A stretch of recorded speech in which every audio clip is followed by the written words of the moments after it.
Hi everyone, and welcome back to another Minisode of How Did We Not Know That?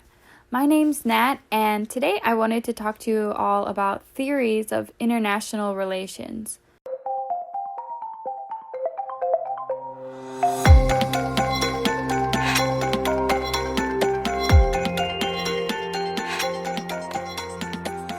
Jack recently posted a minisode about Keynesian economics, which if you haven't listened to it yet, be sure to do so after this episode. I also wanted to do a sort of mini-series about a certain subject, but economics is not really my strength, sadly.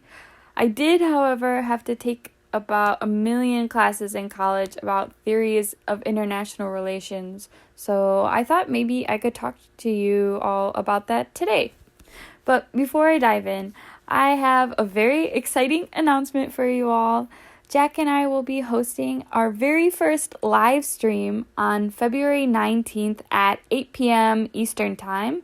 Jack is incredible, and she just took the Foreign Service Officer test recently. So we're going to talk about her experience and go into more detail about how we're studying for the test. So you can join our live stream on YouTube through our channel, How Did We Not Know That? Be sure to like our videos and subscribe as well. There will be a chat feature where you can ask us questions, or if you prefer, you can send us your questions earlier to our email, howdidwenotknowthat@gmail.com, or to our Twitter @HDWNKT. And as a thank you to our lovely Patreon supporters, we will be sharing the recording of our live stream to you all so you can view it at your leisure. So everyone mark your calendars and join our YouTube live stream on February 19th at 8 p.m. Eastern Time. So I hope to see you all there. All right, so let's get into it. The purpose of developing different theories of international relations is to better understand how countries interact with each other and why. And a quick side note, since we're getting into fancy theories and academic discussions on international relations, I will be changing my vernacular. So in international relations, we normally don't use the word country. We say nation state or just state. So from now on, I'll be using the word state. In almost every international relations textbook, you're going to be introduced to realism in chapter 1. And realism, which I will be discussing today, is one of the most dominant theories of international relations. And while the origin of its belief and its concept can be traced way, way back in time, we don't really see a name or label for it until 1948, when Hans Morgenthau published a book on international relations following World War II. Realism is a pretty straightforward way of thinking. Basically, it argues that all states are working to increase their own power, and whoever manages to obtain the most power will thrive. Self-preservation should be the most important goal for a state, no matter how it is protected.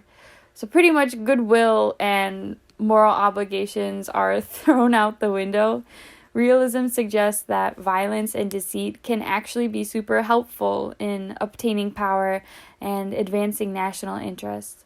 It says that your global stature is more important than your morals. And in fact, realism implies that morality and idealism are weaknesses to the state. Another proponent of realism is that the state is the primary actor. In international relations, actor is a fancy way of describing entities that participate in international relations. There are pretty much two different types of actors, state and non-state. State actors are governments, and non-state actors can be individuals or organizations not affiliated with the government. So realism argues that non-state actors don't actually have that much power, and that the government is pretty much the only deciding factor when it comes to foreign policy and international relations. So while realism is one of the dominating theories in the field, there are a lot of critiques about it. For starters, it doesn't really take into account a country's wealth or geographic location or culture. It assumes that all states have the same interests regardless of its history. It's a very simple theory that ignores a lot of other factors that affect foreign policy. And whenever I learned about realism in class, I always pictured like a caveman. It's just like, I don't know, like me want power. Like, it's very simplistic and pessimistic. A lot of academics brush off realism as being the old school way of thinking. After the Cold War, the entire study of international relations was almost entirely revised. The Cold War really changed the way we think about the world and how states interact with each other. Realism argues that states are the only significant actor, but how do you explain the individuals in Eastern Europe that rebelled against Soviet power structures and ended the Cold War? However, not everything is black and white. It's not like we can just draw a line in our world's history and say, okay, before this, there was evidence of realist policy and leaders, but now it's not relevant. Today, we still see countries that pursue realist foreign policy. I think some of the easiest examples are Russia and China. Both countries have an aggressive and sometimes violent approach to foreign affairs. We can see China's encroachment into the South China Sea and Russia's incursions in Ukraine as an example of a state trying to gain power regardless of whether or not it's morally right. And let's look at Russia's involvement in Syria. The civil war in Syria is the bloodiest ongoing violent conflict in the world today. But Russia chooses to ignore this tragedy and maintain strategic relations with the government of Bashar al-Assad in order to protect its interests in the region.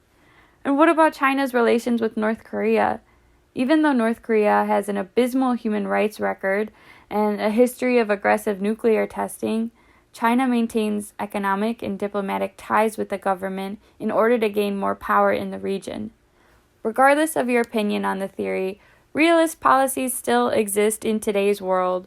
One of the fascinating things about theories of international relations is that we can look to them to learn how to govern and decide how we should interact with other states.